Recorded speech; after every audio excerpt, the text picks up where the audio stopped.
বাংলাদেশের উজানে অর্থাৎ ভারত থেকে নেমে আসা পানিতে ভয়াবহ আকার ধারণ করেছে দেশের বন্যা পরিস্থিতি।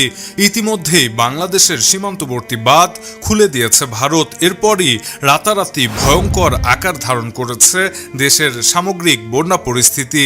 এরই মাঝে এই ভয়াবহ বন্যায় অন্তত ৩০ লাখেরও বেশি মানুষ পানিবন্দী হয়ে পড়েছে। হঠাৎ করে আসা এমন ভয়াবহ বন্যায় একদম দিশেহারা হয়ে গেছে সাধারণ মানুষজন। রাতারাতি আসা এমন ভয়াবহ বন্যার ফলে প্রাণে বাঁচতে অনেকেই ঘরবাড়ি ফেলে রেখে নিরাপদ আশ্রয়ে ছুটে যাচ্ছেন। আবহাওয়া অফিসগুলোর দেওয়া তথ্য মতে আগামী ৪৮ ঘন্টায় উজানে ভারী বৃষ্টিপাত হতে পারে। এর ফলে দেশের বন্যা পরিস্থিতির আরও অবনতি হতে পারে।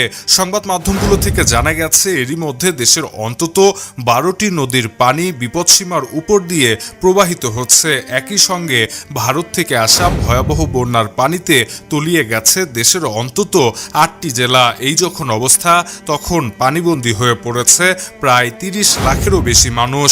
এখন পর্যন্ত দেশের সুনামগঞ্জ, মৌলভীবাজার, হবিগঞ্জ, ফেনী, চট্টগ্রাম, নোয়াখালী, কুমিল্লা ও খাগড়াছড়ি জেলা বন্যা কবলিত হয়েছে। এছাড়া বন্যা আরও নতুন নতুন অঞ্চলে বিস্তৃত হতে পারে।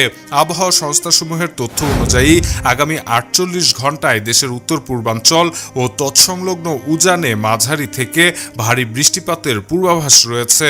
ফলে এ সময়ে উত্তর পূর্বাঞ্চলের সিলেট, সুনামগঞ্জ, নেত্রকোনা, মৌলভীবাজার ও হবিগঞ্জ জেলার প্রধান নদীসমূহের পানি সমতল কতিপয় পয়েন্টে সময় বিশেষে বৃদ্ধি পেতে পারে। এর ফলে এসব এলাকায় বন্যার প্রকোপ আরও বাড়তে পারে।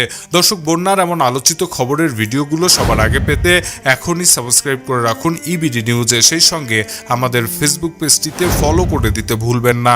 কথা হবে পরবর্তী ভিডিওতে। সে পর্যন্ত ভালো থাকবেন। ধন্যবাদ।